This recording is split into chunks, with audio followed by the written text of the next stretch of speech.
How you doing today, man? Great. Yeah, I'm in the middle of what my friend called a sabbatical, which is Okay. kind of it's yeah, it would be like I had a really busy first half of the year, so I'm entering quarter three, Hmm. getting ready for the rest of the year. I still have a little bit of work to do, but there's some busy work involved, but taking a few trips to the beach, trips to the mountains, doing just, self-care Yeah. and kind of just getting in the mood to really send it into the second half of the year. Really, yeah, that's kind of where I'm at right now. So like a creative sabbatical. Yeah, and I'm Would you say develop that's like is that art like artist block? Is that another name for artist block, or you're just kind of just intentionally taking time off? intentionally taking time off. Yeah. Rest. I did so much work in May and June, and I signed 6,000 posters or something like that, and I'm just resting my arm and I'm Yeah. gonna go take my dog to the reservoir later for a hike and jump in the ocean this weekend. Go see my parents at the end of the month. Go to the music festival in West Virginia Hmm. next weekend, and I have this like new style that's kind of it's not even new. I've been working on it forever, but I think it's really starting to lock in. Um, and my next couple pieces are going to be revolving around that. With it's like a it's I guess it's rooted in psychedelia. Hmm. Yeah, it does. Uh, It seems like your latest pieces have a lot like almost like an Art Nouveau thing to it, where there's like definitely like a lot of design elements and a lot of patterns and things like that. Is that sort of what you're inferring? a little bit, Okay. yeah. There's definitely like some symmetry and flowiness. Art Nouveau is definitely where it's one of the styles that I cut my teeth on in college, Hmm. and I think that I was drawn to that because of seeing like seeing stuff from the '60s, the Bay Area art from the dead. Um, that's Alphonse. I would say, and most people will say, Alphonse Mucha is kind of like the godfather of psychedelic art, and he's one of the French Moulin Rouge poster creators. And then you can see different things from like the early Fillmore and Family Dog posters that are very much directly derived from that. Um, Hmm. and I took this class at Salisbury where I went to college. That was it was called poster design. It was literally the first graphics class that I had, and I was like, "This is cool."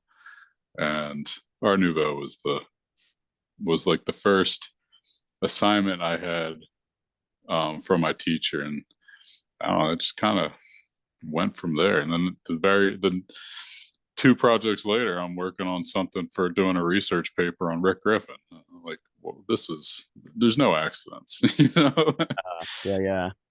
It's like so interesting with stuff like that because, every artist that is professional knows how many times you're asked, like, who are you inspired by? And like Oh everyone yeah, wants to like everyone wants to be able to have like one of those like FBI boards where it's like, all right, Owen Murphy's here and there's a string going to this guy, and oh, now it makes sense. And everyone wants to make it like super digestible and like for some reason people get satisfaction in just being able to be like, oh, okay, like now I get it, as opposed to just like seeing your work. It has to be yeah. like, well, I need to understand who you copied from or where you got it from. Like, makes sense. Yeah, Makes sense to me of this whole thing. It's and I, where I was going with that, I actually had a point which I forgot about for a second, but where I was going with that, it's like I also love like Art Nouveau and also the periods like that are bookmarked around that. But to be totally honest, I never got into like psychedelic art. It was never like my jam. mhm. But I think a lot of the artists that maybe influenced psychedelic art early on, I think those were a lot of the artists that I kind of got drawn to, like Gustav Klimt, for instance. I think it can be kind of pegged in that sort of era, or like Tamara Delempica. There's like certain artists that are could be pegged in that loose genre that have nothing to Mhm. do with psychedelia. Although now I've found like a great appreciation of it, and I definitely throw in some elements of that on my own. But that is interesting that you kind of took that and ran with it in the direction that you have. Yeah, it was just kind of the start. And you say you're not influenced by psychedelia. I would have been totally surprised because of the perspective that you have in your art. It's very just the stretchiness or whatever. It's yeah, I would have guessed otherwise. It's I think it's like any artist can take an inspiration and do something with it, and a lot of times you're influenced by the same sort of things, but you just do something different with it. And like Hmm. for me, I was greatly, there we go with the board, the FBI board with the strings attached to it. I was greatly inspired by like artists like Escher, or like Yeah, artists like Salvador Dali, or like Picasso, or a lot of the yeah. like older artists really like kind of really got to me. And then also, as I've sort of done like a post-mortem on my style and trying to figure out where it came from, I think a lot of it also, like growing up in the era that I did, I watched a lot of like reruns on TV of like 70s TV shows, and I used to love Good Times. I don't know if you ever saw that Mm, as a kid, but I know. it was like, so in the show, whoever is listening that has no freaking clue what I'm talking about, there was a show in the 70s that I used to watch reruns of, and this guy JJ Walker played an artist, and his art was actually done by an artist named Ernie Barnes, who did a lot of like really elongated, stretched out stuff. And as a kid, I would watch Uh, that. And during the opening, he actually was really well known for, he did a oh man, I think it was, I could be screwing this up. I think it was like a Miles Davis cover. I could be screwing that up, but a really famous album cover. And so a lot of like music stuff, like 60s, 70s music definitely inspired me, but I was never really exposed to like a lot of the psychedelic art per se. Gotcha. Yeah, my parents had two posters on the wall growing up. That one was by Jim Bleshfield. It was a Doors and Procol Harum poster, and then the other was a Crosby, Stills, Nash and Young by Greg Irons. And I didn't, early on I was like, yeah, they're just there, and then I didn't really get it, and then I got it, and then as I studied more and more and more and became more passionate about this, I've always been an artist. My dad's an artist as well, and excuse me, art class was always the best part of the day in school, and I didn't take it real seriously in high school though. It was just kind of like it was really just an escape. um, I didn't really like truly start taking it seriously till honestly like halfway through college, because I guess as I matured I became, and I learned more about it. It became more compelling, and learning from different classical painters and modern painters, and just the history of graphic design Yeah. and everything. It started to really, yeah, really grabbed my attention and started inspiring me. And having the mentors that I did, and understanding, wait, I could do this for a living, and this is how I'm going to do it for a living. Or the whole thing. I did it because I liked it. All this is by accident because I just enjoyed it.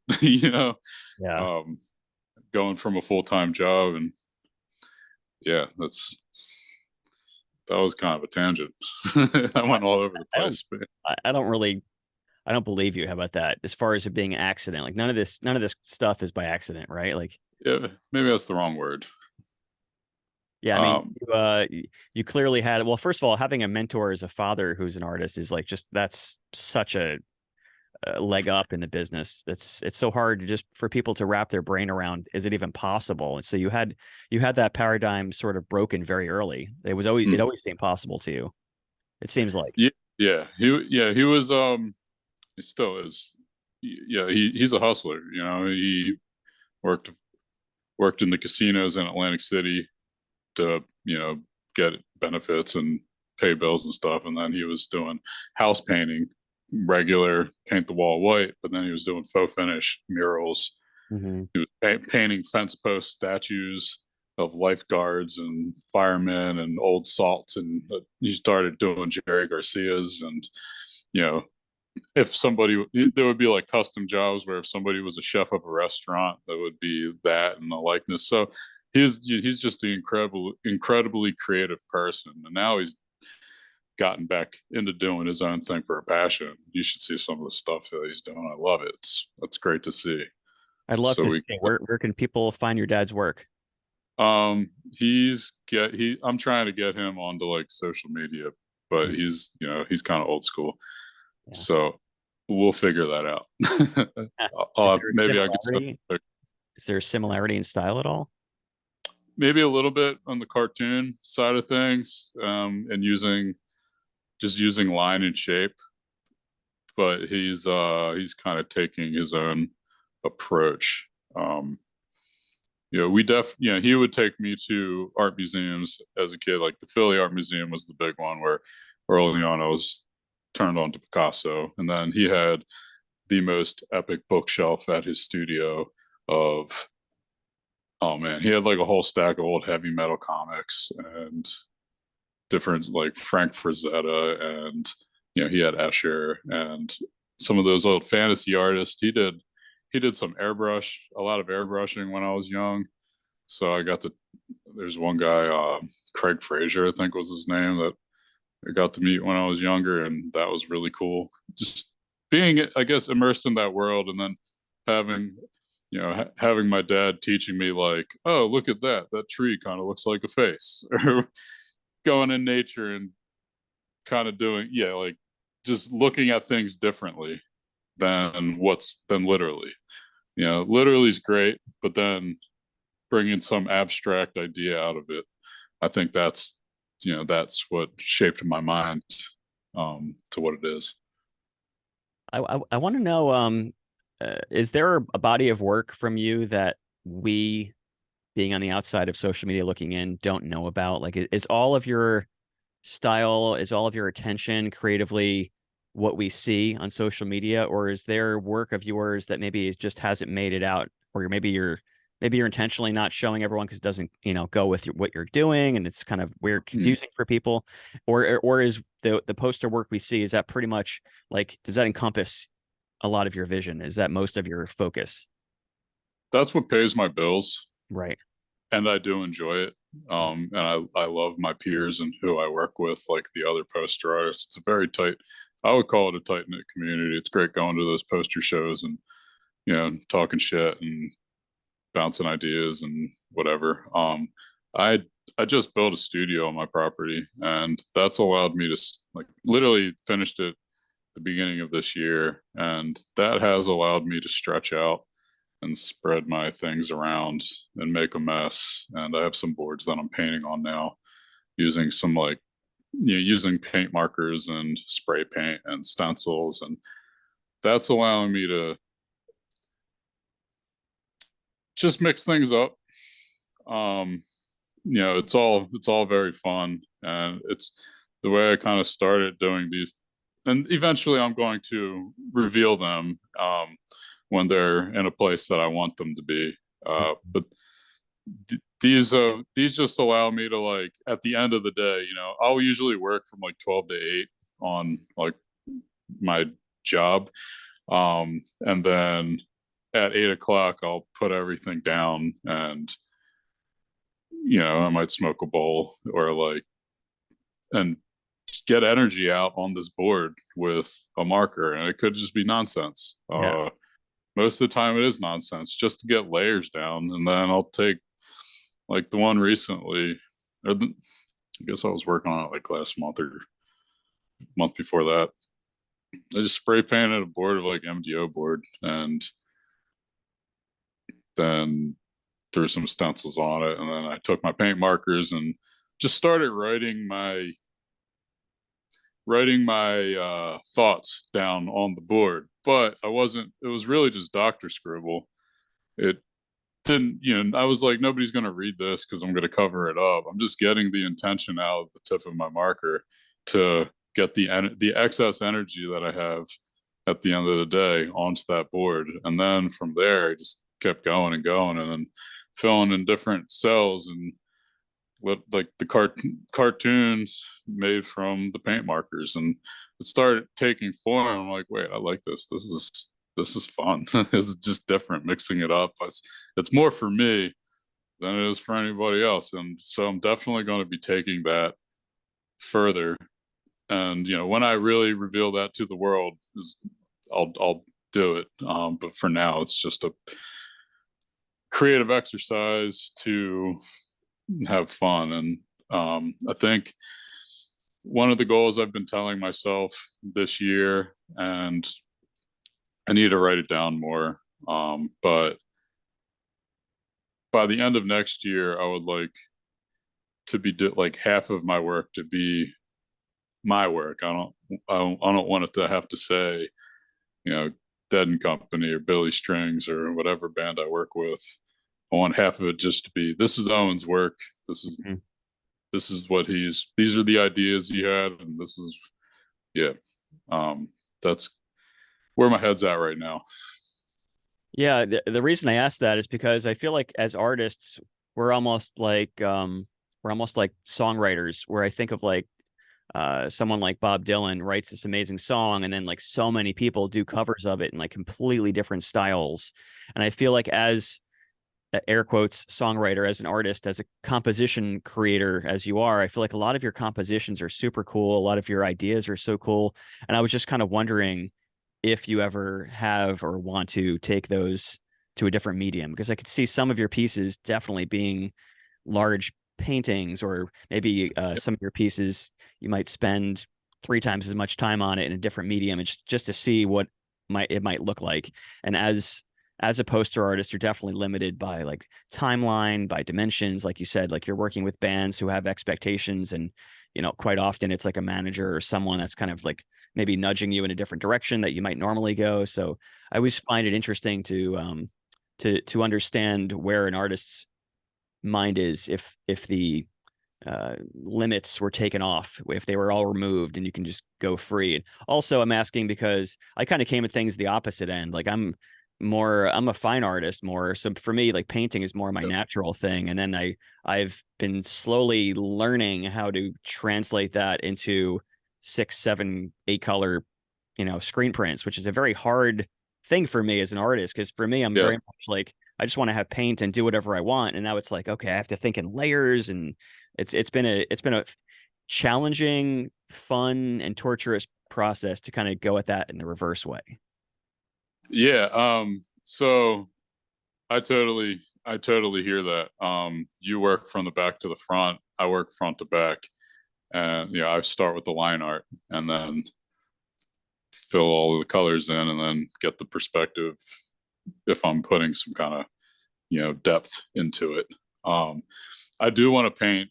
I've been I have been messing around with the paintbrush. It's like a different muscle that I have to develop. It's almost like, you know, I was having a conversation with somebody where it's like every artist does a different. It's like a different magic wand. And like if you think about like Harry Potter, where oh, this is made from holly, whatever. So that's like the pencil or the pen, and then they're all different. It's like they all have different powers. So you have to really work that out and practice that. So I might be a very sloppy painter at the moment, but I would love to finesse it and take like, I definitely have a few landscape pieces that I feel like would look really cool painted, um, full out on a canvas, like you said. And that has crossed my mind before.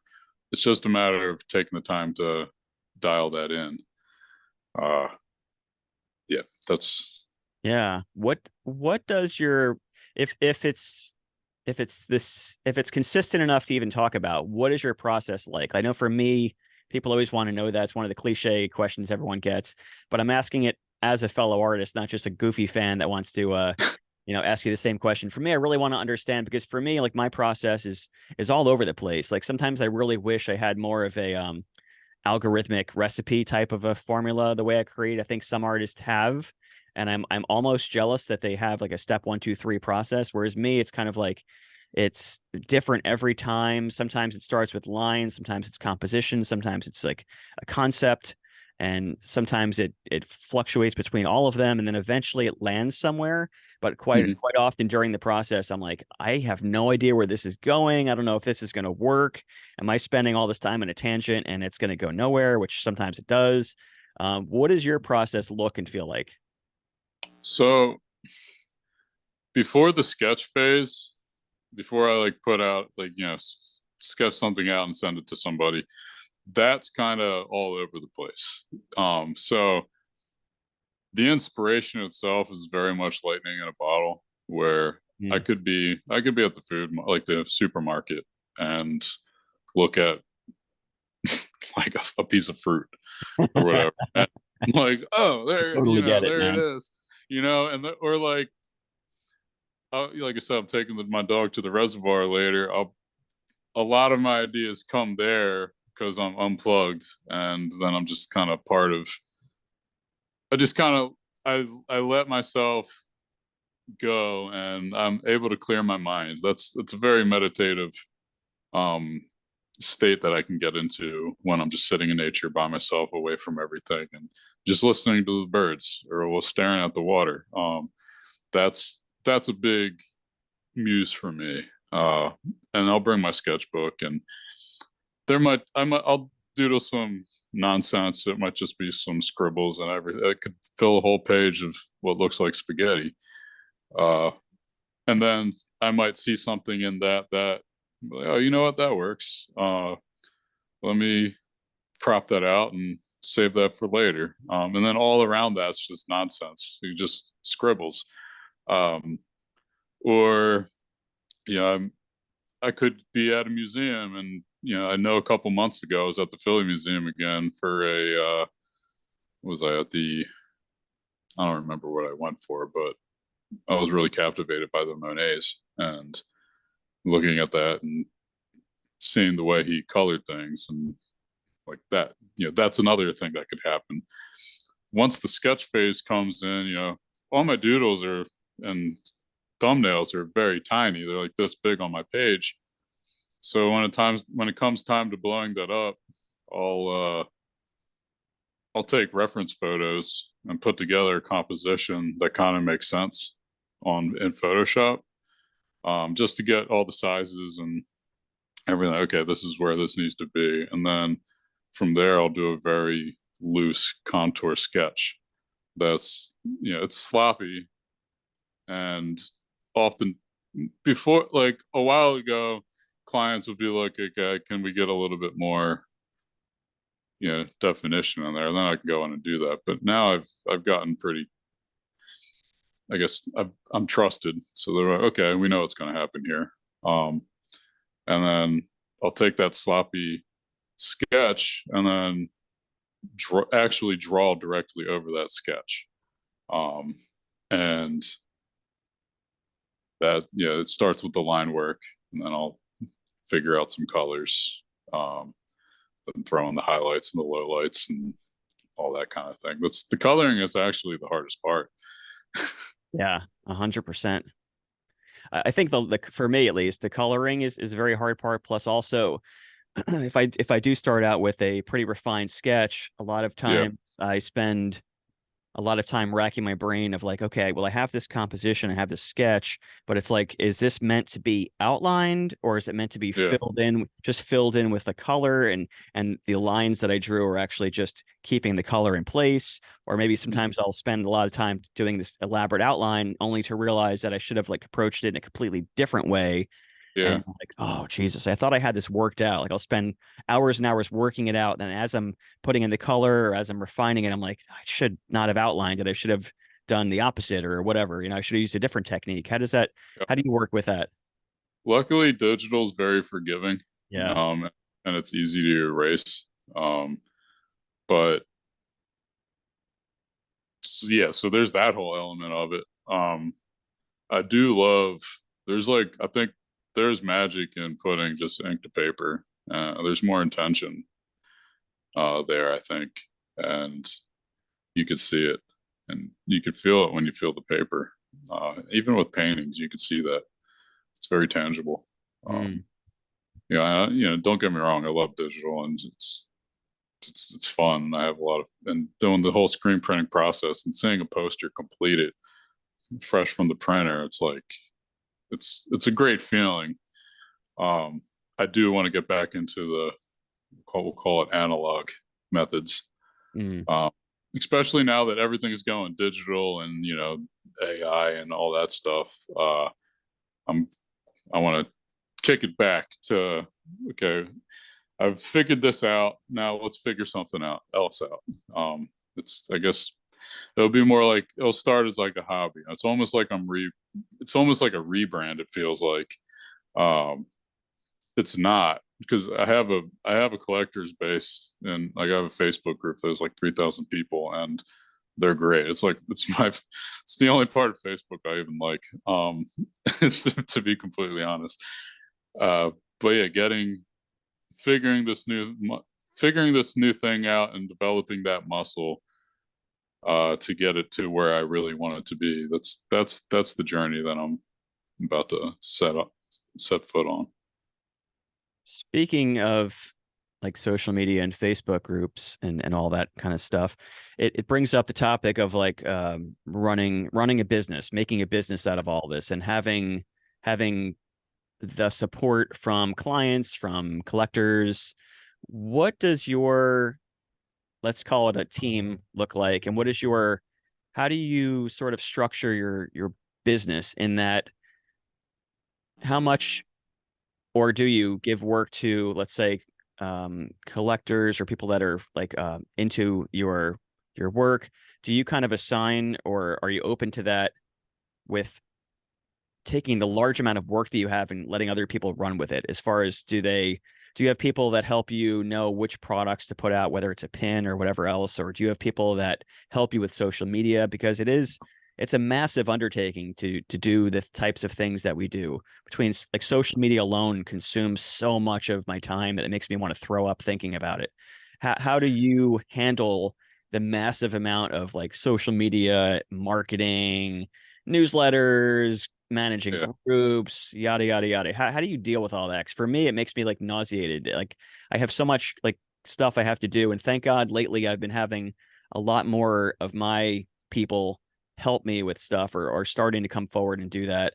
And it's a lot. I'm wondering how you handle that.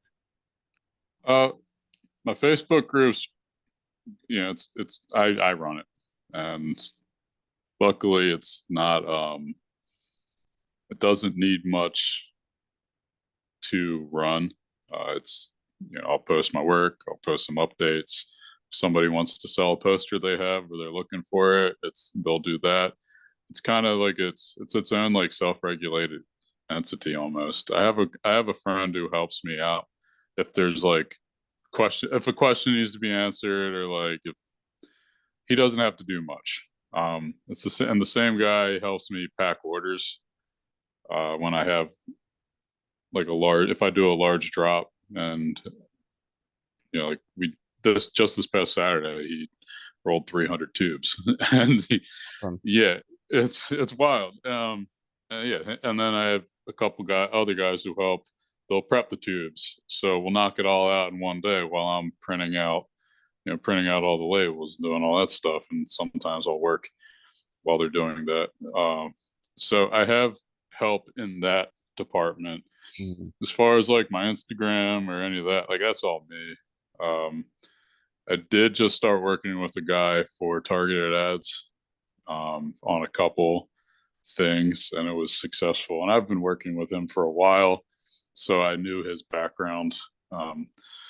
In the second, I guess, second half of the summer into the fall and towards the holidays, I'm going to be releasing some of my own branded stuff. Like I have some cool tie dyes coming out and some hats, and I want to do an art print and a few things like that that I'll have him help me out with, because I don't really know much. I barely know anything about marketing. Okay. As far as I know, it's like, post it, hashtags, here's the link. Yeah. And that's been working. But I understand that I've gotten to this point grassroots style, and having bands essentially advertise for me because it's Right. for them, Sure. which has been wonderful. But to take this further and be more self-sufficient, which is ultimately the goal, I need to delegate these roles to other people. I want to get into licensing and I want to do this and that, the other thing. I've figured this out from, paying attention to your stuff, and the Brophies are major influences for me. Drew's like was like an early on influence from high school and growing up surfing and all that kind of stuff, and then yeah, that was that's kind of the direction I want to take half of my business. It's so cool talking to other artists. I love it. First of all, because so much of our time is spent in solitude. Like I don't know about you, but so much of my time is like locked up in my basement doing work. So to Yeah, be able to talk shop with other artists is so cool. And also it's just so refreshing to hear, and for people to hear that are listening now. It's great to hear that there's no one right way to do it. That's the thing. Everyone, artists that are kind of coming up, want to think that there's like a formula, that there's one way to kind of make it work. And like in hearing you talk, it's entertaining and fun and cool, because we have like almost completely opposite business models, in that like I'm 99.9% like self-sufficient, as you called it. Like I'm mostly my own brand, my own stuff. I've done licensing, and my Facebook page has like 60,000 people, but I'm new to the Facebook group thing. I just started yeah, that. So I'm sort of coming in on the back end of the stuff that you're, the posters and then the Facebook groups and all that stuff. I'm sort of coming in on the tail end of that energy, that scene, and then you're full in on that, trying to kind of merge into more of my lane, which is fun. I think that's yeah. cool that we can help each other, learn from each other. And I think that people listening, it's important to hear that there's so many ways to do it. Um, so so your process, I hear what you're saying. It's you start out kind of the same as we all do. You get an idea from thin air, it turns into a sketch. What about during let's talk about more of the nitty gritty for artists listening, or people that are super curious, or your collectors that are just interested. I'm interested. So once you have the sketch, I get it. You just kind of draw over it. Makes sense. Are you using Photoshop and a Wacom tablet? Are you using Yeah. Procreate and an iPad? Are you working in isolated layers as you do it, or do you separate it out later? What happens if you're super into it and you want to add a new element? How do you work that with the layers? Let's get into like the weeds. Okay, right on. Yeah, I use Photoshop for 95, I guess 99% of it. I have a Wacom tablet, and if I need to get some kind of real legit like geometric shapes, I'll go into Illustrator and put together some kind of skeleton. If I'm doing if I'm doing a layout that needs just some sort of skeleton to work off of. So I'll do that. And a lot of my typesetting I'll do on Illustrator, and then use those. Illustrator is kind of like my guide. If I need something to be a little bit more, you know, just dialed in, because not everything's very loose landscape where I could be a little bit more free. The way I work is, yeah, the keyline layer is the very first. That's the line art. So, and I have a teacher from college that said, if you want to make it look good, make it look good in black and white, and then it'll look amazing in color. So that's a philosophy that stuck with me, and I apply that to any kind of graphic design that I do at this point, whether it's logo, a T-shirt, or whatever. It up front, it needs to look good at the very like the rawest version of it. Um, and then yeah, like I said, I'll color that. If I need to add anything else from there, I'll draw. I'll do a def. The colors all come in isolated layers, so from the keyline layer, I'll create a second layer, and then each of the base colors. So if we'll say I'm using like, if it's like a 5-color print, I'm just using like, black, red, blue, green, yellow, and like maybe a second blue. I'll usually underbase a lot of it with yellow, because that'll be the first screen that gets applied. And then I'll put the reds and the blues over the yellows. Then I'll use a reduction process if I need yellow to see through the blue, where I'll block in the blue and then texture in, like I'll do like the cross hatching texture too, have it look like the blue has yellow, because you can't print yellow over blue unless you want it to turn out green. Um, Learning that print process is very important, and learning how to build a file for screen printing. It makes your printer like you more, and then because they have to do less pre-production work. You have to have like a private talk with me about this afterwards because I Yeah, definitely no don't know. doubt. I don't have that information. Yeah, I got you for sure. I have definitely have questions for you. Yeah, But let's do it. yeah, so out of college, I had an internship where I helped kind of like build a screen printing shop, and that's where I learned the the screen printing process. And we were doing T-shirts for the most part, and then I was poorly screen printing posters, the incorrect way, which I continued to do when I, eventually I moved up to a bigger shop where I learned more business of printing and how to actually, I upped my knowledge of that. So learning the whole printing process early on was important. Um, and then I eventually started farming out my printing because I was like, wait, why is my back hurting so much? I'm only 24 years old. And, you know, and that, so I was like, well, I suck at this. So I found a shop that I really liked that I bought a couple prints from this one artist. I saw that he used them. They weren't too far from Baltimore. They're called Triple Stamp. They're in Richmond. I've been with them since 2014, and Mm. they crush it. It's a great, partnership. And yeah, they've grown quite a bit, and I send everything there, and I'll go down there and sign a number. So yeah, working with them, and they'll have like different techniques that they're learning that, for printing, where I'll try to implement that into my process, where I'll be like, okay, cool, like we could use this paper, and then we could, color it this way and add, I'll it's it's a whole science, man. Like it's wild. Like Yeah. the way I would talk about it, I'm still trying to understand certain things, so I can't really fluently talk about it in the printing side of things. But the more I understand it, um, the better I could build these files and experiment with my printing art, and explain my process better, I guess. Mhm. But from the very root of it, it's like I said, line art, block, colors, or highlight, shadows, and then I'll finish it off with like white, or whatever the paper color is to give it those highlights. And so tell me your mindset of so I started with Photoshop and a Wacom tablet, like Yeah. not the screen one, but the one you're sitting here drawing down here looking up there. And it Uh, served me well for a very, very long time. And then I got Procreate and I was like, oh my God, this is fucking amazing. I get to like yeah. stare at my art and not have to look up while I'm drawing down.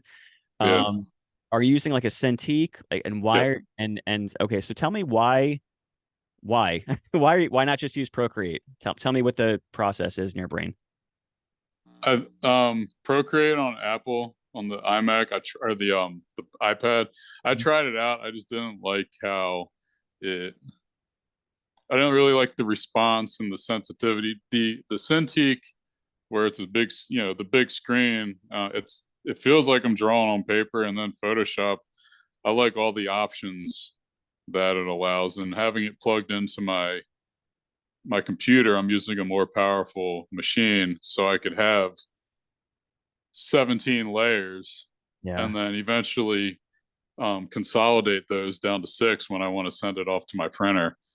I like the response and the sensitivity that the stylus gives me in Photoshop with the Cintiq. It's very a lot more natural feeling. Especially like as soon as I make the line, it doesn't feel any different than if I, aside from like the friction that like a marker on paper has. Mhm. Um, that's definitely weird, but seeing it happen immediately, that was really the big selling point for me, as opposed on Procreate. I feel like there's a little bit more drag to it. Mm. And that's just subjective, I know everybody has their own opinion and the way they like doing things, and I'm not going to knock that. I mean, I like both. I've never tried a Cintiq, so well, first of all, we should say that we're both from Jersey, which I didn't know that until you sent me your bio. Like, Yeah. you sent me, I'm like, dude, we're both Jersey guys that surf that are into the same kind of cultures and whatnot. That was pretty dope. Yeah. So if you're next time you're in Jersey, bring your Cintiq because I want to try it out because I've never tried one and I don't want to Oh, spend like 3 grand like trying it out. yeah. Mine's 24 inches, so it's gigantic. Like And eighty it thousand plugs. dollars or something, bro. No, it was like 2 grand, and this Yeah. was like 6 years, 5 6 years ago when I bought it. I'm probably due for an upgrade, but um, it's hard to. It's not a very like mobile unit, and it plugs into my computer directly. So like I'd have to bring my entire setup, which is like a lot. Plug it into someone else's Photoshop. If you have the drivers, that might, I guess that could probably work Okay. I as was long just as you have the drivers and the plugins and like the yeah, as long as all the plugs go into the right places and everything, then that might be doable. Yeah. So I looked in your bio. I learned a little bit stuff that I didn't know. But for people listening, give us like an abridged version of your background that we haven't touched upon. But I especially want to kind of dig into like the period of time when you went from trying to make it to the point where your work is out there in the public. What does that feel like? What was that like? How was first contact made in like the outside world? Because every artist that's up and coming wants to know like how do you get your work in front of people and how do you do this and how do you do that? So tell me what it was like at that those moments especially. So the way it started was, I always had a full-time job like right out of college, and that was at print shops. So I'm just doing that during the day, and I'm like, okay, well, I want to be a professional self-employed artist because that's what my teachers always said, is the best way to do it. My dad's self-employed, my uncle's self-employed. I had a boss growing up. It was like, don't work for a schmuck like me, work for yourself. I was like, well, I respect you, so Yeah. I'm gonna listen. I always grew up pretty coachable, so from sports and whatever. But so after hours, I would do party flyers and mixtapes for the local hip hop artist down in Salisbury and like that kind of thing. And then I learned about the culture of music festivals and vending the lot and all that. So I was doing my own stuff, you know, after hours. I had a 9 to 5, but then my 5 to 9 was freelance art. And like I said, that's because I enjoyed it. And I was doing it for like, $20 an eighth of weed and some beer money or something like that. Just doing what that's just what it was. Eventually I had a band called Twiddle hit me up in 2013. So it's been like 10 years. I saw them at the 8x10, which is a local club in Baltimore. And then a month later, their manager hit me up like, "Hey, we want a fall tour poster and 100 screen prints. How much?" I'm like, "Oh shit, this is the first time a band's gonna pay me for screen prints." So I charged them what I charged them, and then I took a T-shirt carousel and used bare interior house paint instead of screen printing ink, and did 100 or so pulls, and they were better than what I was doing before. And I had a buddy help me out with that, and that kind of snowballed. Eventually, I learned, okay, I gotta outsource this printing, like I said. So Twiddle, and then I guess when they started posting stuff on my work on Facebook and Instagram, or yeah, Facebook and Instagram, other bands saw it. So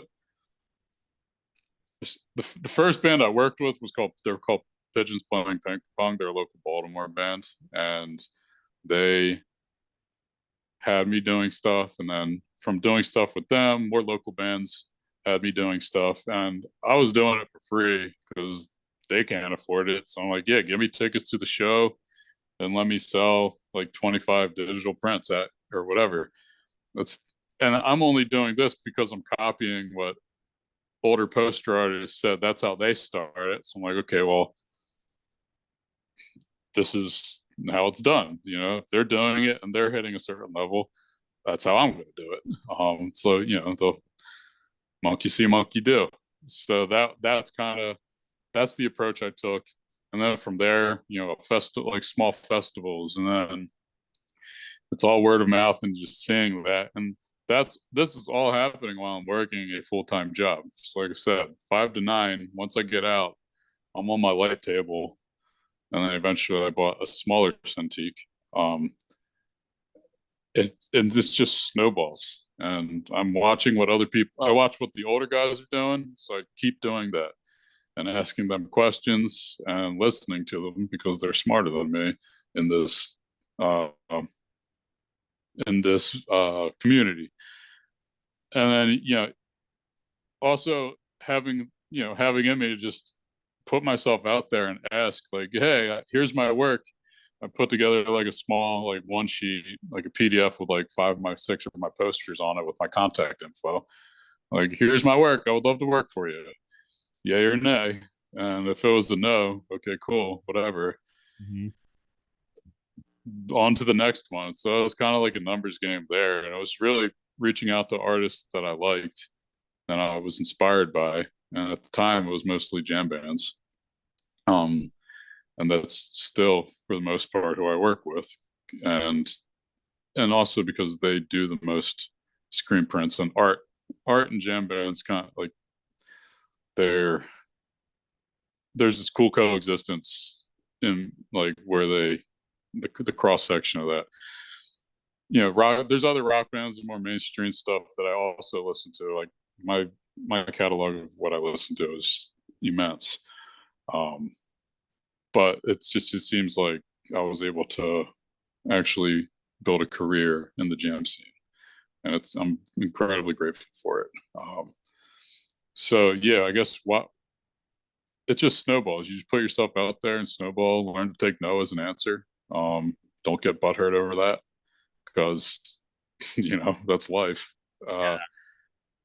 And eventually, I guess I got the attention of the right people, and I guess it was I was working at this mid-level tier of jam bands, and then eventually I got hit up by a Dead company, who's, for those listening, members of the Grateful Dead, and they're I'd say they're the most important band of my life, because I've been listening to them for 30 years at this point. From when in my dad's studio listening to American Beauty while I'm in high school, really just sitting in there in his shop listening to that, just listening to music and nothing else. So that snowballed, and building that portfolio to get in front of more people. Is here now I'm talking to you. Yeah, dude. I mean, I hear you on the jam band scene. Like, I've had a couple surreal experiences, and I want to know. I'm kind of leading to a question with this on spirituality, but I'm a big believer of the whole manifesting law of attraction thing. I feel like you might be from the way you're talking. I want to talk to you about that. It's funny how the connections that I've made in these scenes that I love as well is so trippy. Giving 2 quick stories that maybe will bring up some stories for you as well. One of the bands that I love most, Dave Matthews Band, which I'm so freaking jealous you did a poster for them, and also super stoked for you. In college, I'm since college, I've seen them like 50 something times, and my brother and we knew every single song on guitar, like every song, you name it. Yeah. I knew every version of every song. Like, oh, play the version that he did with Dave, Dave and Tim from this whatever, and we did it. And so I love that.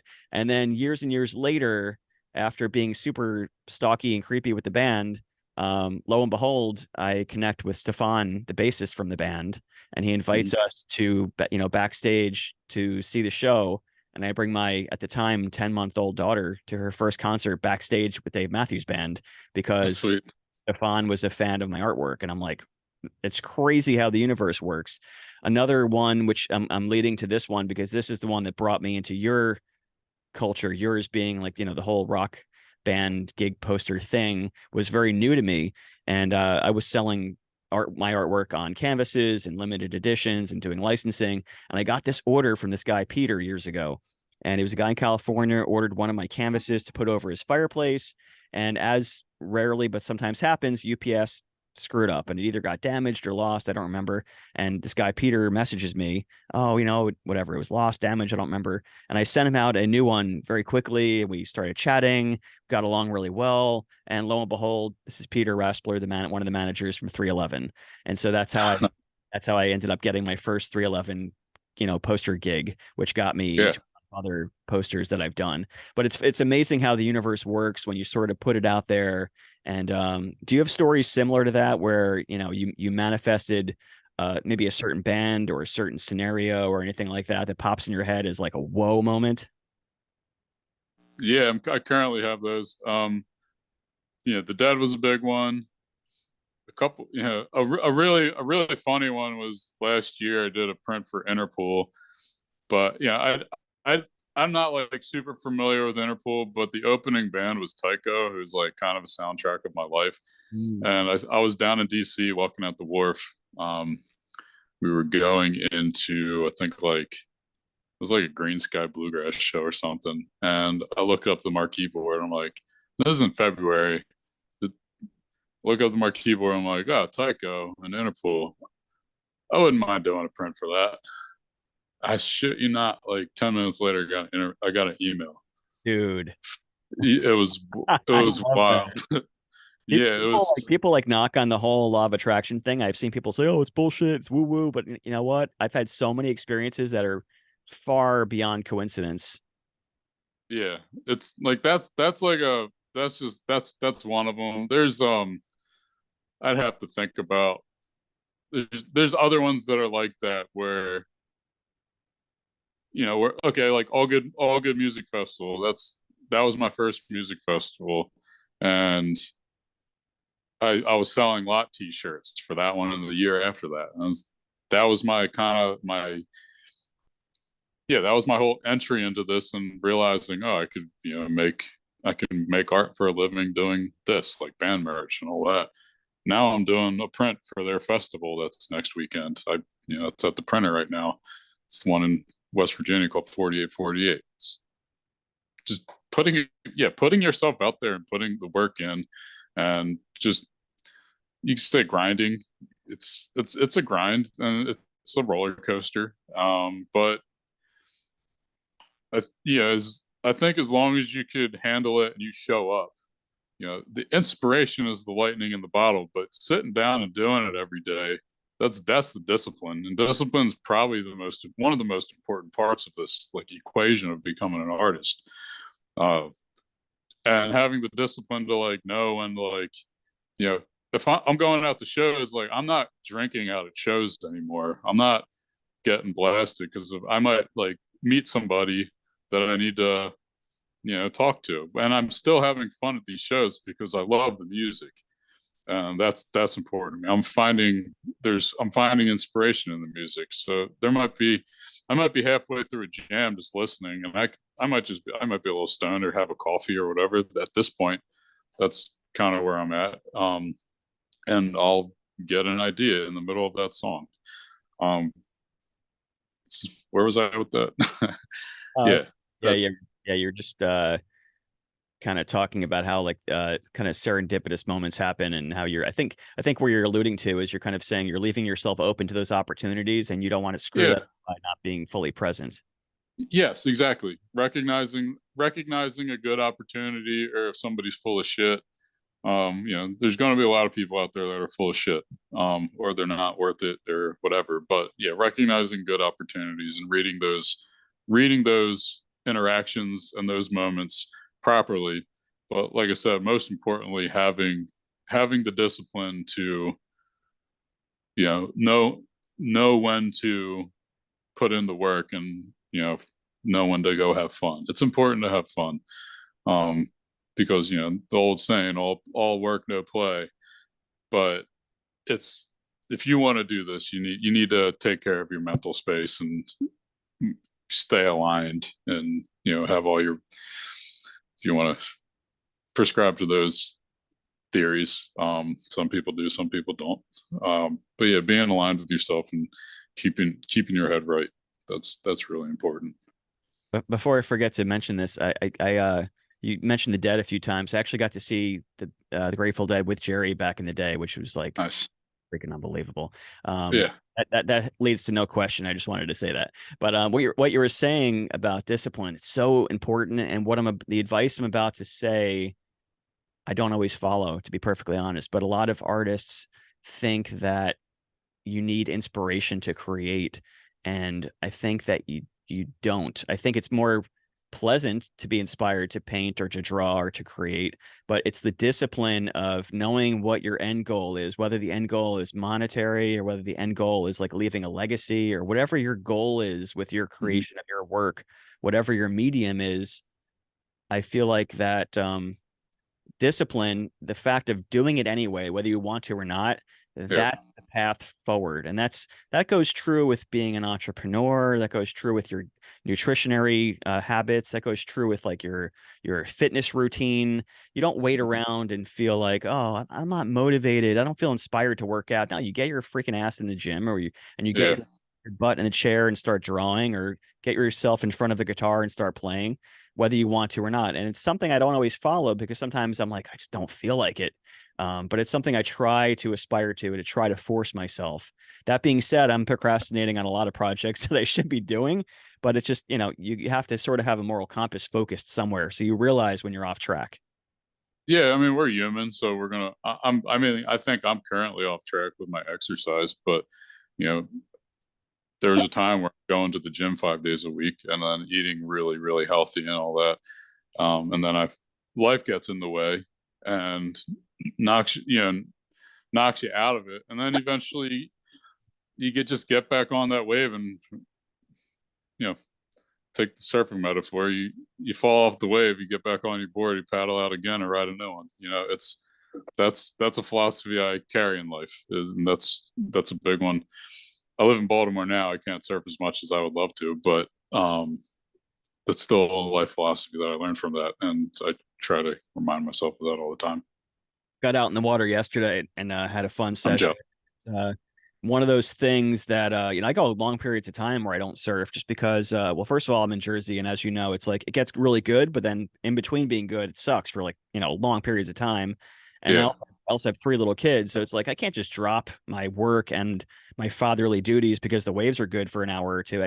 So I end up not surfing as much as I want to, which what I was getting at was I had a session and it was just a fun one. It was good to remind yourself of like, oh yeah, I forgot this feels so good, because a lot of people put down their bass guitar or their piano or their paintbrushes because you kind of forget how good it could feel.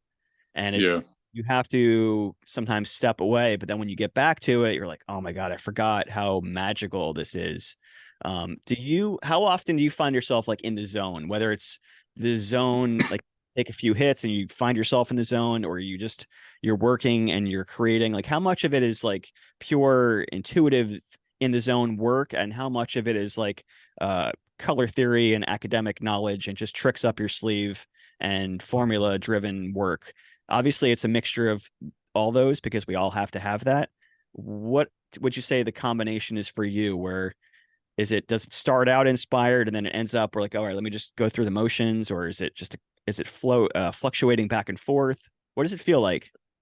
It fluctuates for sure, and I guess it depends on what step of doing something I'm in.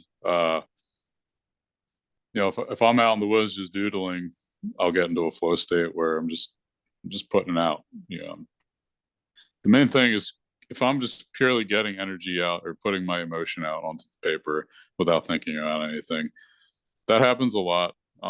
There's certain things that I have to be calculated about, where I'm in less of a flow state, but I can be focused. I'm all over the place as it is. I'm, the quintessential space cadet, and yeah, and but like if I'm in my studio and I'm like, okay, today I'm going to do texturing and color and whatever, like I could color a print and get into that zone for 2 days straight to the point where like I look up and I'm like, oh fuck, it's 10 o'clock. Like, I need to go to bed. Or like, oh, I haven't seen my wife in 48 hours. Because she's a nurse, so she has a weird schedule during the week anyway. Um, but like, oh, you know what? I'll like my dog will be in the studio with me, like under in his bed under my feet, and then he'll get up and like paw me. I'm like, okay, I should take a break. That happens a lot. Yeah. Um, Having my own space and being able to separate being in my house from being in, from work, and having dedicated spaces has allowed me to get into that zone a lot more. It used to be just my office was the room off the living room. So there was more distraction involved there. And I wasn't separated at all. It was all one big cluster. So being able to separate energies where the living room is for living and the bedroom is for sleeping, and I'm not being in the kitchen or whatever. Having separate spaces for specific intentions has been this year I've noticed, like, I've been able to put out so much more work because I'm not second guessing things. I'm not, yeah, it's interesting. Like, I guess you'd call it compartmentalizing it, or yeah, I don't know how else I would describe that. But the separate spaces has allowed me to be in a flow. Yeah. It's a weird relationship with art, isn't it? The process. My wife, my now wife, who was at the time of this story I'm about to tell you, was my girlfriend, and she used to always compare it to like whatever piece of art I was working on was like my side relationship, and Yeah. she would always tell me that she knew she was kind of taking a back seat to this other little like fling I had going on with my art, because it would go through the same. I'm wondering if you have these similar phases with your art. My wife would always say like it's like you're in another relationship, because you have this moment of like euphoria and you're like the honeymoon phase of like, oh my God, this piece is fucking amazing. I am so into this art, whatever. And the next day I'm like, that piece was a fucking bitch. I never want to talk to it again or whatever. And then it's like the next day I work on it again. It's like, oh, we made up. Everything's good now. It's like it's gonna be amazing. And then uh, it's like the next day, it's like, ah, oh, screw this. I'm never going to be in a relationship again. It's like this fluctuation of like, and then eventually it's like you finish it and you're like, just fucking exhausted. I'm like, let me put the pen down, the paintbrush down. I don't want to even look at it again. I'm done. there's kind of, yeah, there's every piece I do, I feel like there's at the end of it, I never want to look at it again. Like, once I post it and Yeah, fulfill everything, I'm just like, I'm done with this, on to done. the next. Check. Yeah. Check, please. But like, in the process of, you know, each piece while I'm drawing it, there's always this one step. And once that step is complete, everything, it shows its true self. Um, and then then it's like, oh, it's all downhill from here. That there might be, on the uphill battle, that might be half of the line art, and then maybe I fill in a big chunk of like the sky or something, and then it all comes together where it just zeroes in and helps me focus on the focal point. Um, recently I did the Dead and Company print for Philly, just because that one's pretty fresh in my mind. Once I filled in the window with the skull and the sky, it made everything else pop. Yeah. And like, that specific moment is when it's like, oh, like, it's just like, it hits me, and I'm like, hell yeah, let's fucking go. And then I get it going, and when I finish it, yeah, everything from there is just awesome. And then getting to reveal that and show it to everybody, it's like one of the best feelings. It's like, look what I've been working on. It's this like, all artists, I guess, are like that. But Yeah. yeah, Like you're, for me, it's like I always think of it like you're anchoring stuff in. Like I'll be working on a piece and I'm like so yeah, fucking lost. I'll be like stoned or whatever, and I'm like, where the hell am I going with this? What's going on? And all of a sudden, yeah, something like anchors in, like locks in. You're like, oh, okay, that's the yeah. style. That's like the texture. That's like whatever.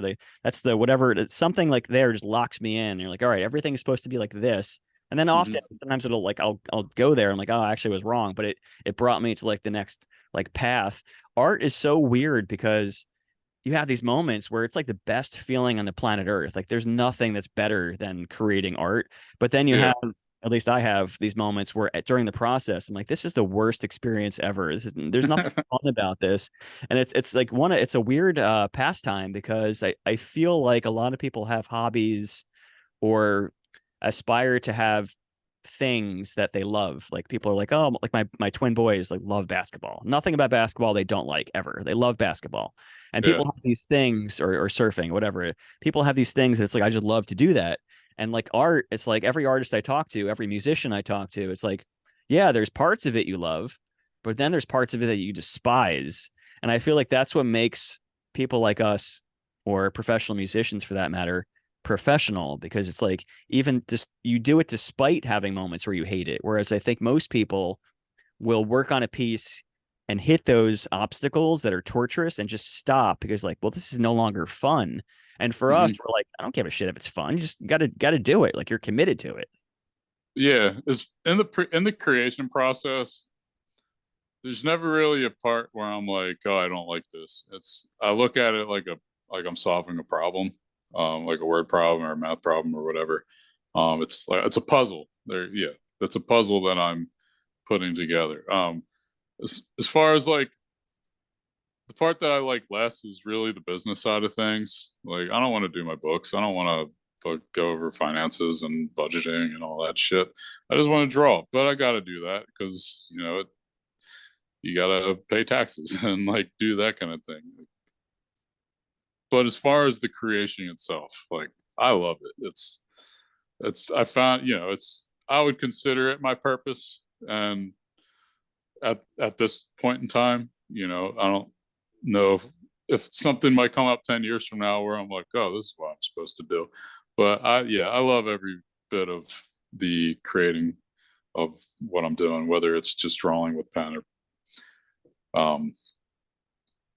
yeah, I guess the only time it's really a drag is like if someone's super if, if there's like a client who's like super specific about what they want. And I try not to take those. That kind of takes the magic out of the piece. And it's kind of like a joke I have with a mentor of mine. It's like if you force a shit, it really hurts. And that's kind of my theory on forcing like you could tell me to I want a bulldog on the back of a truck, on the beach or whatever, and you have this idea of a bulldog on the back and like I don't have the same idea of I'm thinking of something completely different. So when those types of things happen, it definitely feels more draggy um at this point, but I think I've gotten to a point where I don't have to do that as much. Mm-hmm.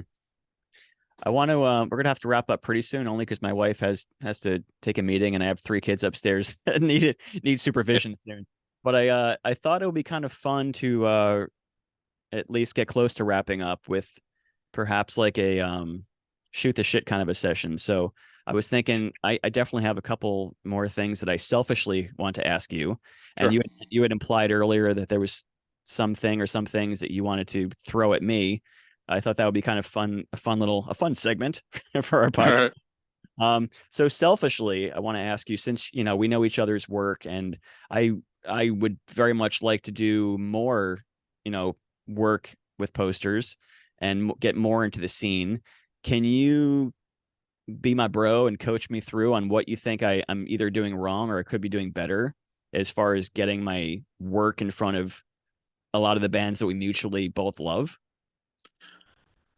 Um, the biggest thing is, I mean, you have an extensive body of work, and I think you have you work with a lot of the same bands that I do, like Slightly Stoopid, and I haven't worked with 311 yet, but that all parallels each other, and I think you've done stuff with the Dirty Heads, so you have a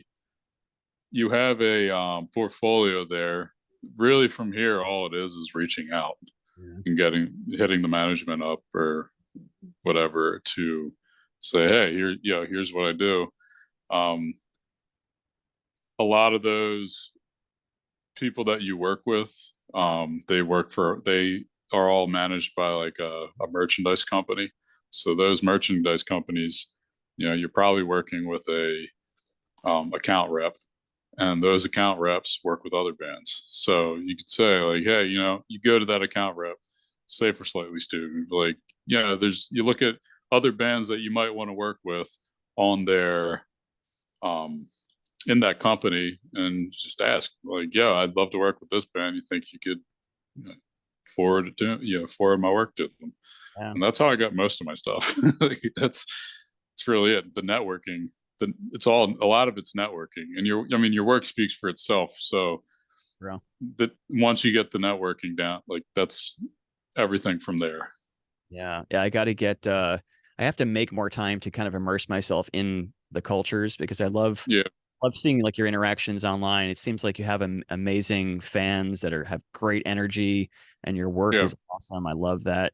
I'm trying to, like I said, I have three little kids and just so much to manage. It's hard to pull time away for that. yeah. Yeah, you're right. Like, sometimes just putting it out there is enough.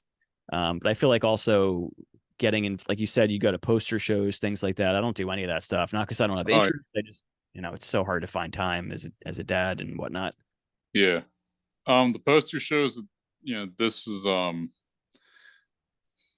that's, I don't have any kids, so that's easy for me to do.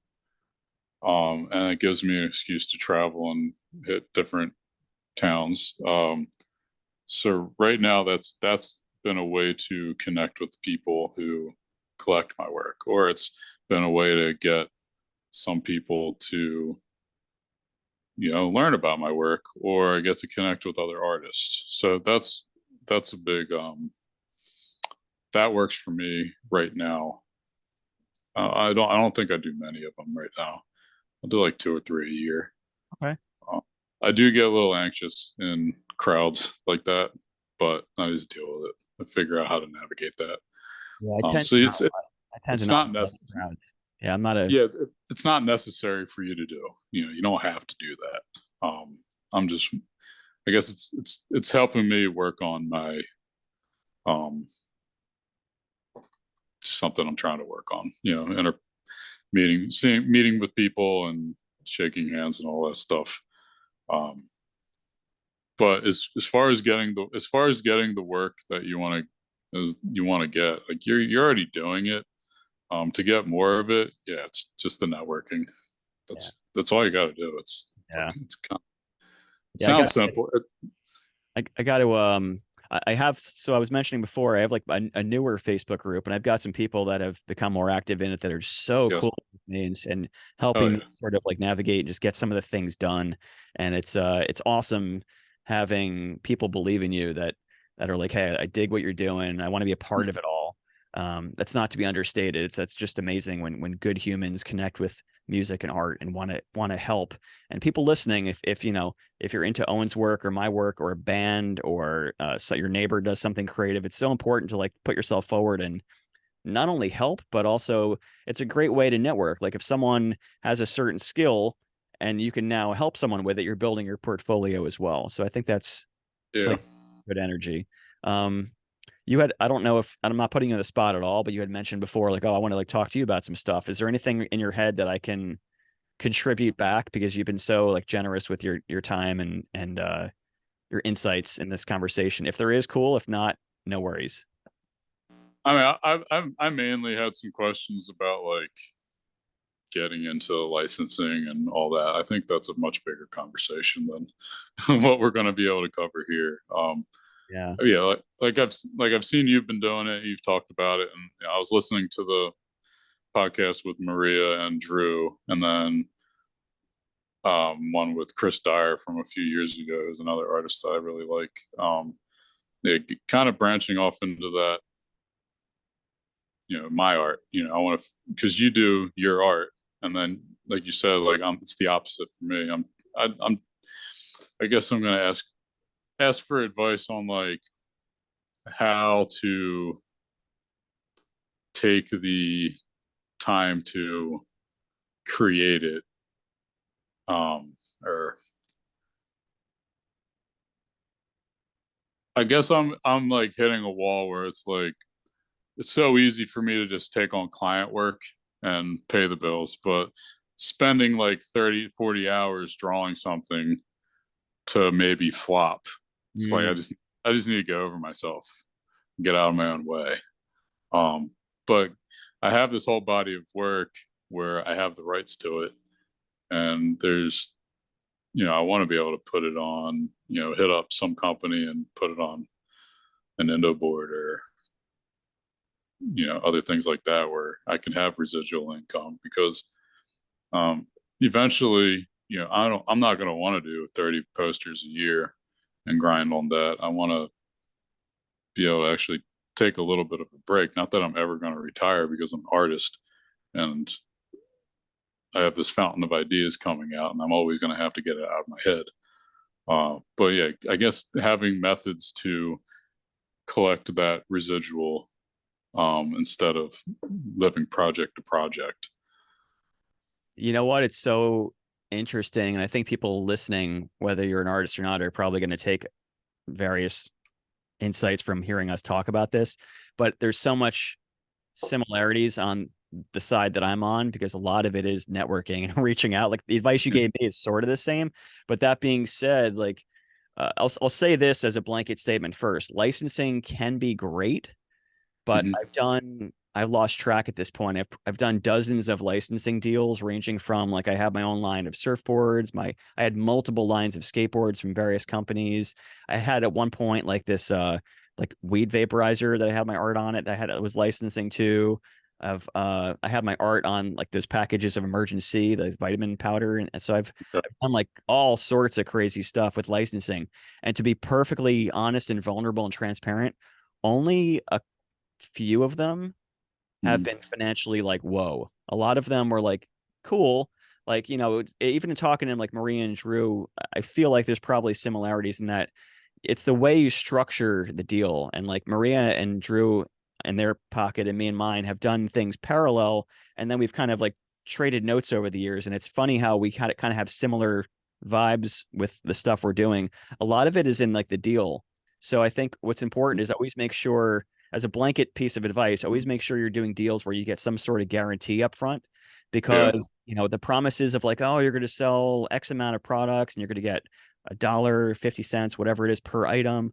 Those always sound great. But then number one, there's like accounting stuff you have to deal with, like making sure that people pay you. I've had people like leave town and like close their Yeah. business. But if you always make sure, I always make sure I get a guarantee up front. So I want X amount, flat amount of money up front, guaranteed.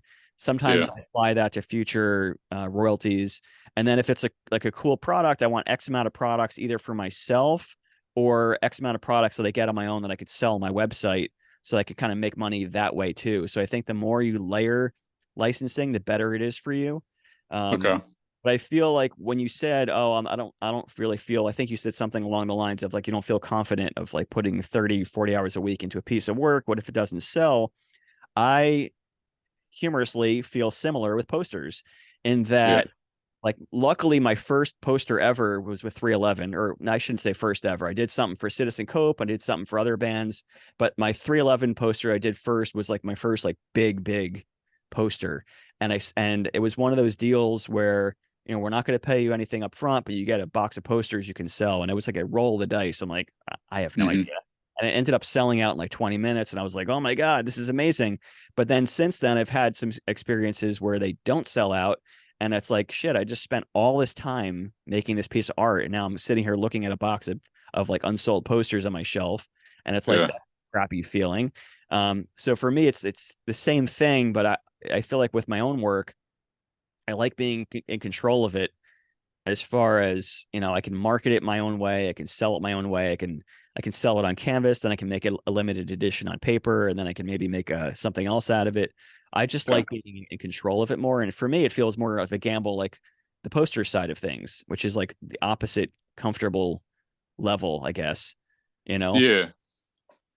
It's funny you say that because I try to make sure that I have a guarantee when I have a poster deal, and then I'll always have APs, which is the bottom is of that poster. is that top secret, or can you kind of disclose, is that a I'm not. phone call type thing, or No, that's pretty standard on how things work. And I'm not going to get specific on numbers, but like I prefer to control my printing, and I'm making sure that I'm making X amount before I have, whether it's 25 or 50 or whatever APs to sell. Because not every band has a rabid poster collector scene. Some are nuts where, it comes down to, it's going to sell out immediately, like 5 seconds. Yeah. Or that's, and then, I have some secondary market stuff that's ridiculously, like, you never know when that's going to happen either. When something's going to like just hit the fans right, and then next thing you know, it's a $2,000 poster being sold on eBay. That's wild. But I make sure I'm getting X amount guaranteed, and then We'll I'll talk off cover the the. podcast then. Yeah, we could do that. So I guess there's definitely things that we're doing that are very similar. Yeah. Yeah. Yeah, so I feel like maybe the advice is the same, making sure your deal is structured up front in a way that makes sense. Like I found like Yeah. with my early posters, I was spending so much time with it. And then once I had one experience of like it not selling as fast as I wanted, I was like, oh, so stressed by it. And then I think I had a period of time where I was like, all right, I'm just not going to spend as much time because it just doesn't make sense. And then I feel Yeah. like my work for a bit kind of dipped down as far as the quality because I wasn't putting in like the 40 hours, and then I was Yeah. like sort of shooting myself in the foot by trying to make it cost effective, the amount of time I'm putting into it. Now I'm coming back to like, you know what, I'm just going balls to the wall with everything I do. And I'll just have faith that it'll work. And I have a couple posters coming out this summer that I'm really excited about that I put a Cool. crap ton of time into. Yeah. But yeah, I feel like that is definitely similar advice for sure. Cool. Yeah. That's, I could definitely understand that feeling of like wanting to figure out cost effectiveness, and then it affects the quality of the art. Sometimes, a lot of the times, that's what happens. I think for me to kind of wrap that part of it up, like for me with when it's my own work, I don't care how much time I spend on it because it's my work. I feel like Yeah. a lot of like 99.9% of my work is not focused on the money at all. It's just I want Yeah. to make amazing art that is a legacy of work that's just incredible. And then I Yeah. just have faith that if I do that, the money will come. And thank God I've been able to do it. So just we're both. Yeah. And I hate that I have to focus on that. It's but it's just kind of some of the nature, I guess, whatever thing I have to get over, or just like I said, get out of my own way and stop worrying about um stop worrying about the bottom line and focus on making the best art I can. I have a mentor in business who gave me that advice with these tie dyes that I'm making, where I was like, okay, how much is it going to cost me per tie dye, and how can I make that return? And then he was like, just focus on making the coolest tie dye you can. Have your, go to the artist who's doing the dyes, get them to do whatever. Don't worry about what it costs. Make it a 5-color print on the front, and go with the hang tag and go with the back print. Just do it up, and then then it'll be fine. So that's the advice that I'm gonna kind of run with. Awesome. Well, dude, this has been great, Owen. How can people find you? Let's start there with wrapping this up. How can people find you? What's the best way to reach you? Where can they find your work? Right on. Instagram is at One Drop Design Studio. Facebook is One Drop Design Studio, like with spaces. So that's all spelled out, ONE. I have a Facebook group called the Oddballs, and then my website is onedropdesignstudio.com. Cool. Awesome, man.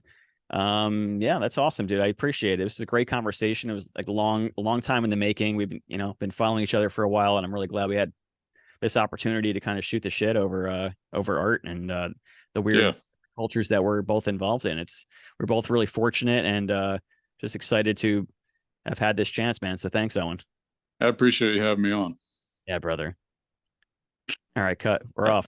That was right, great, dude. You did great. all right, good. That was really, really interesting. I like thoroughly enjoyed that a lot, man. It was great. Good. Yeah, I'm trying to get better at this like public speaking type thing, because Yeah, I'm typically a pretty quiet person and stutter a lot and all Oh, that. you did great, Yeah, man.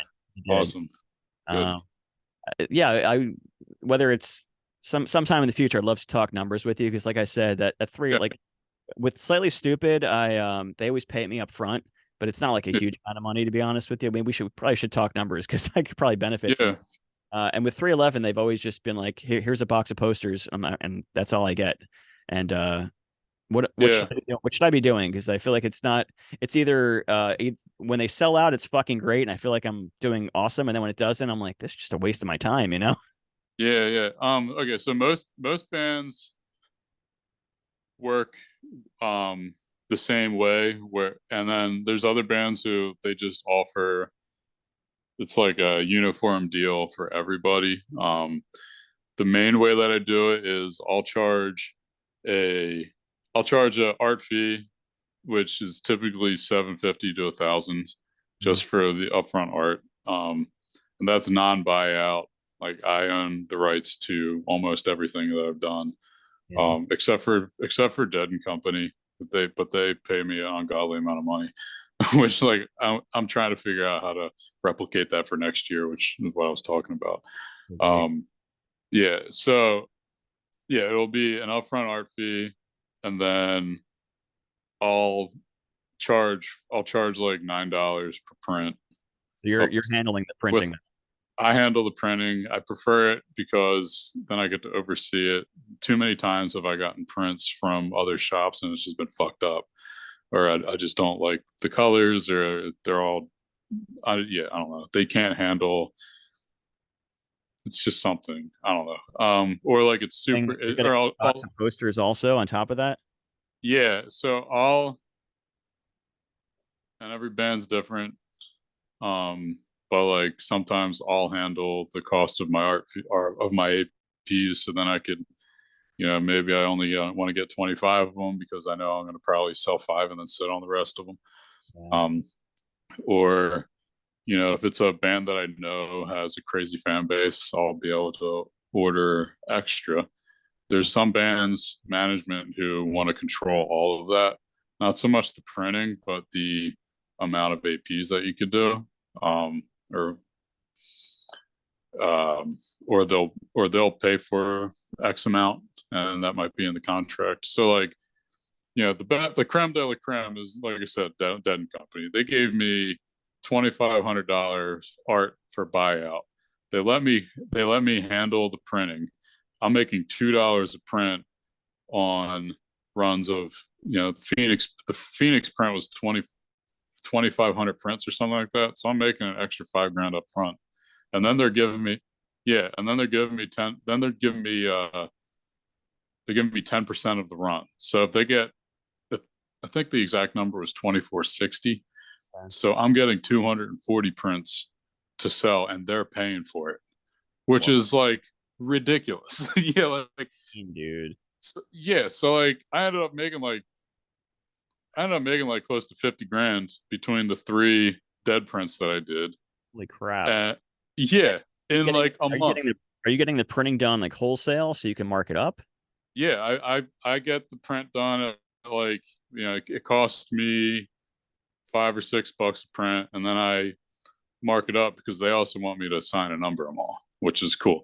And then like with everything, you got to do quality control. So like if someone puts an order in for 1,000 prints, you don't just print 1,000 prints and then you know you have to. There's going to be some kind of loss. So like when they go the trimming, or like maybe there's some with the fingerprint or whatever. So like if they order 1,000 prints from me, I usually order like 1,030 or whatever. So then I keep those extra 30.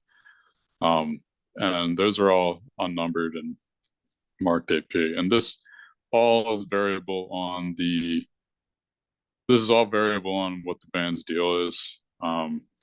So I'll always print a couple extra if they're not going to be numbered. Like I haven't worked with Fish, but they have like apparently a really strict deal. We think here, Dave Matthews Band was it was an upfront art fee, and then I handled the printing at like I think it was $8 a print, Mm. but the amount of what it ended up, it balances itself out, Okay. and they'll allow you X amount of foils and then X amount of prints to print. So they'll like they sent over all the numbers with breakdowns and stuff, and that's what I forwarded to my printer, and then I had another 30 on top of it just so I could have them, and Yeah. so they're in my stock. They're it's like it's kind of like a what they don't know doesn't hurt you or it won't hurt them. Yeah. Um, I'm not gonna get greedy and like overprint like a bunch. The Foo Fighters were also great. They just said print as many APs as you want, just don't make more than what we make. So they ordered 500 prints. I think I ordered 150, and that's all guess. That's a guess. It's like I knew the Foo Fighters poster sold. I knew I was getting it for a good price. I was like, okay, fuck it, let's just try this out, and yeah, that works. There's other bands like Slightly Stoopid is a total crapshoot. Like I've done like 5 or 6 posters for them. 4 of them sold out immediately. 2 of them I'm still sitting on a stack. Yeah. Um, With them, they're amazing to me. They treat me so freaking well, and yeah, like both as a band and then just individually. Like Kyle has spent so much money like buying my art for people and whatnot. yeah, Um, that's all. but for them, yeah, same thing. Like their posters, I tried a couple times with that deal and it just didn't work out well. So I'm like, you know what, just pay me Yeah, up front. I don't want to have to deal with any of that. I generally charge them like 1,250 ish, like just yeah. for that. Like, but I don't usually ask for posters just because, and maybe I should like, do you ask for posters also? Like, Um, well, it's I don't ask for them. I just say I'll cover the cost of mine, and that allows me to just do whatever I want. And they might give you 25 or whatever. It's just what you ask for, and if they're willing to agree. Um, the way I try to look at things these days is like, okay, I want to make a minimum of, I want to make an average of between like 3 and 6 thousand per poster. Um, at the end of the day, after it's all shipped and all my APs are sold or whatever. Sometimes I don't hit that. There's definitely jobs where it's like, okay, I only made 1,200, which is fine. That's going to happen. But then I have a cool graphic that I could use for something else if I need to remix it, or maybe I'm not really messing with pins these days, but if I want to make a cool T-shirt and I'm just going to put that, or I could use stickers and I'll throw them in my tubes. But yeah, having some kind of idea of where I want to be like per print has been helpful business wise. to to ricochet it back to you as far as the licensing stuff goes, but being blunt, Yeah.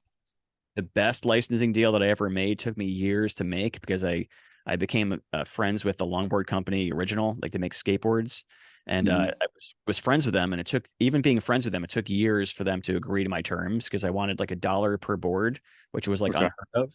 And I eventually just got them to agree to it.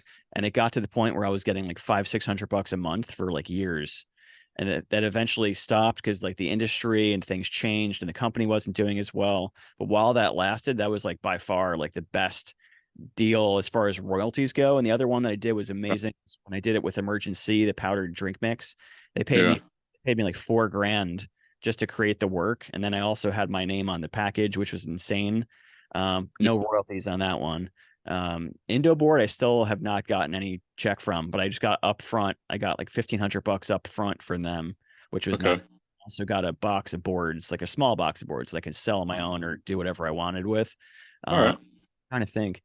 Other than that, I've done so many freaking licensing deals, and there's none other ones that are jumping out at me. Like for instance, like my the surfboards I did, I don't remember exact numbers. It was something like $1,000, but then I also got a few surfboards, and like I did a stand up paddle line where it was similar money, and then they gave Okay. me 2 stand up paddle boards, which each were like $1,500. So like I got Yeah. that was pretty sick.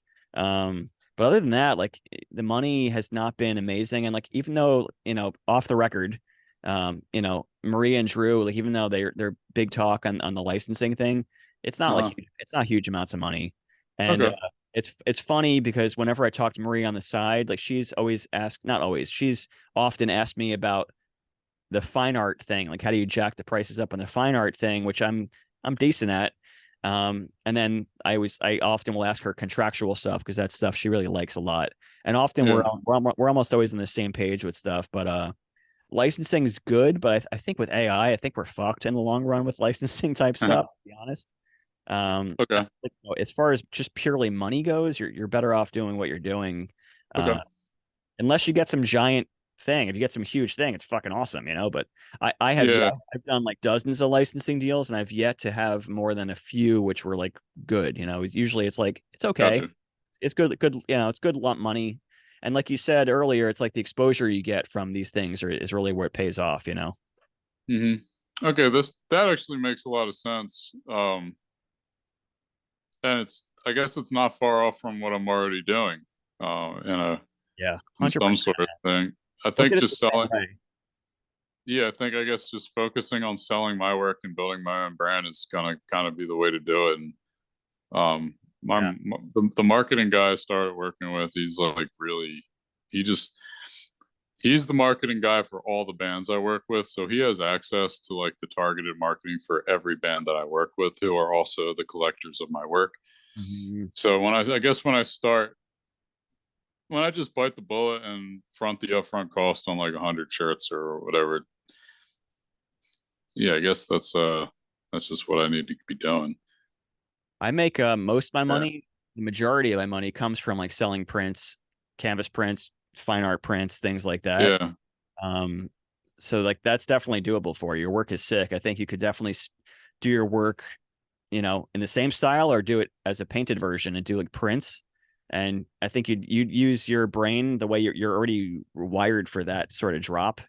mentality. So like you could do the same thing with your own stuff and it would sell out the same way. Do you on all your prints, do you number them or is it just like open edition canvas prints? So it's funny when I first started, I didn't know jack shit.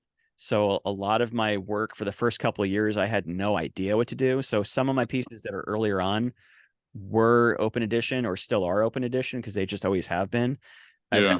Everything that's in recent years, I do limited editions for the G clays, like canvas or fine art prints, Okay. signed, numbered. I have like an embosser, Okay. certificate of authenticity, fucking wax seal. I do everything. I do everything. But then I have like also posters and matted prints, which are always open edition that are really cheap. Okay. So that's just how I do it. But there's some like, there's so many ways to do it. But for me, it's like I found that if I can put out a poster for $30, like and it cost me a buck, I do it digitally, right? So it cost me like a buck or two or whatever. Okay. Uh, or a matted print, I get the matted print cut for like a buck. And then the actual print, I make them mass produced, which is cheap, sell them for Yeah. $30. But what's cool with building your own brand is you can get people buying your work and then as their career advances, they get married, they get more money. Then all of a sudden, they come back a year or two later and they buy a bigger canvas print. And then eventually, they come back Okay. and buy an original. I've sold some originals for like 10, 12 grand, which is like, for me, is good. It's like, Yeah. That's awesome. so I feel like it's just getting them in that sales funnel. And it's like, then you become the brand, you become the band, really. Like they're Yeah. collecting, not just collecting, 311 or whatever.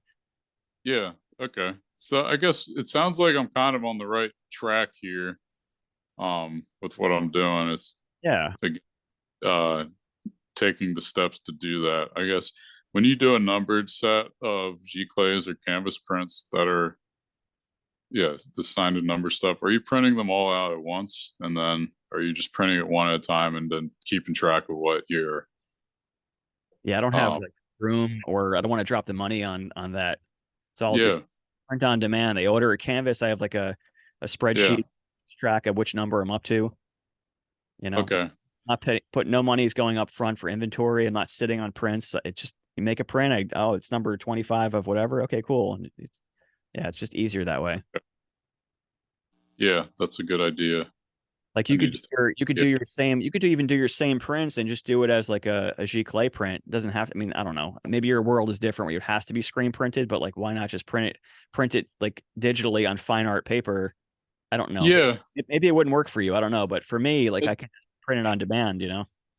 yeah. Well, there's other guys that are in what I do that are they're a couple years older. I'm 36. So these guys are 10, 15 years older than me. Some one like AJ Mastay is one of them. He started off doing linoleum block printing for all his gig posters, which is that's fucking crazy to me.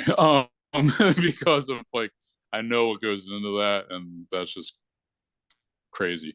But he started doing his like color pencils and things like that, and doing G clays because like the Dead and Company VIP print last year, and then the tour print this year ended up being G clays, and he's just pushing print out his like nice Epson out of his studio Yeah. and knocking them all out.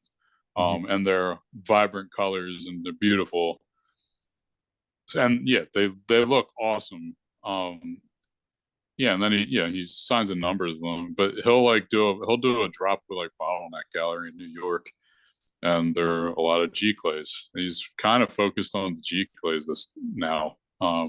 There's another guy, David Welker, who also works with Bottleneck Gallery. He's like an OG fish artist Okay. who did like their old album covers and stuff. But you know, he'll do some screen prints on these big drops, and then he does have some G clay prints that he also does. So yeah, the G clay thing isn't a bad route, I guess. And you print them all at your house?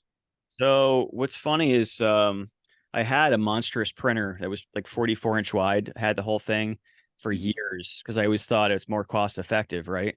And then between spending money on repairing it, buying each ink cartridge is like 200 something bucks. Like it's expensive, you know? And then COVID happened. But right before COVID happened, we moved and we downgraded our house size because we went closer to the beach. And I was like, I Mm-hmm. can't fit a printer in this where I'm at now, or it just didn't make sense. So I sold the printer, and I have a guy locally that prints for me. So it's definitely, I lost the profit margin as far as printing goes, but he does the work. And it's between him doing the actual work for me, because I used to have an employee that kind of came in once a week and printed everything. So I saved Yeah. money on paying an assistant to print it for me.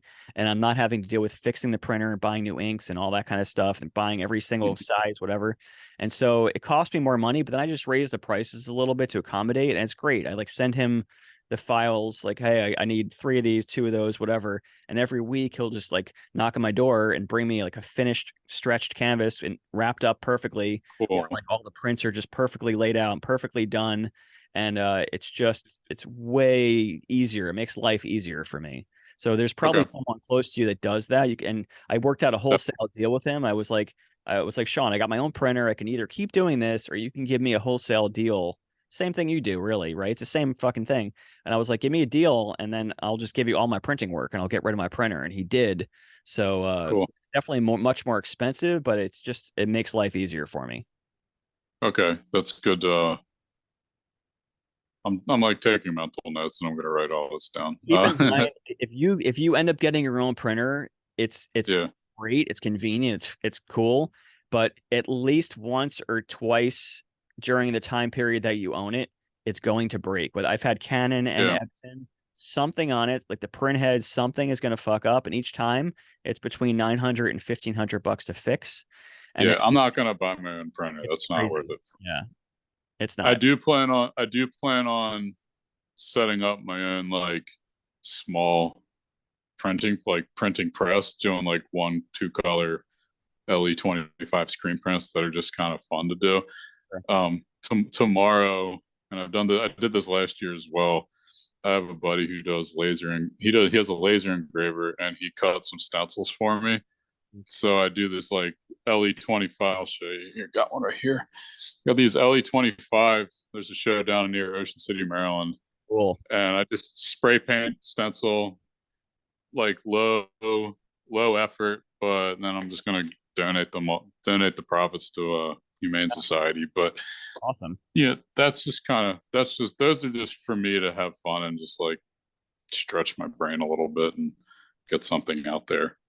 Yeah. Uh, Tell you another thing that I don't know if this relates to you at all, but I'll tell you another thing I've been doing for like filler money, which is cool. Just doing like yeah, smaller originals because a lot of people like, wanted to own my originals, but they don't want to drop 5 grand or whatever. So I've been yeah, doing like little small ones that I could charge like $500 or $1,000 for, depending on the size, yeah, and yeah. they sell really fast. I feel like you can. I don't know if you do that already, but you can just be like bust out something in 2 hours, and I'm dabbling. Um, Having the new studio has allowed me to yeah. figure that out. Um, yeah, that's definitely, these are things that I'm trying to do because I've noticed that people do love originals, and I get hit up all the time every time I drop a print like, hey, can I buy the OG? And I'm like, I don't have OG. Like, Well, that's you know all. what, dude? Dave from Dirty Heads, we did a collab together. By the way, we should do a collab together. But Yeah, yeah, David from Dirty Heads, we did this collab, and he was telling me we were talking the same kind of shit. He's like, I don't have originals either, but he'll like make an original from the mm, digital, like just do it an ink drawing that like looks like it. yeah. I'm like, that's That's not smart. it's, it's not a bad idea at all. He'll That's just like trace the digital in ink and then like sell it for $1,000. And I'm like, dude, that's fucking smart, bro. yeah. Well, another thing I've done, I did it with a Les Claypool print last year that I did last year. I'll get like a keyline print of the poster and then I'll hand color it. Yeah, that's cool. I saw Stanley Mouse doing it with his FD26. Like he just basically, I guess he gets a bunch of them screen printed one color, and then he'll hand color them and he'll hook them at the TRPS event in San Francisco, and it's like $1,500. Like, all right, this is, and they look beautiful, and they're all like unique and one of like kind of one of a kind, and uh, I'm sure it's very therapeutic to do that too because you don't have to think as much Yeah. um in that process. Yeah. Hey, I got a Jax. My wife is like texting me. She's about to leave for her meeting, and apparently there's a wasp loose in my house upstairs. I have to go deal with. Right on. Good Well, to yeah, chat, it's bro. great. Yeah, we'll talk soon.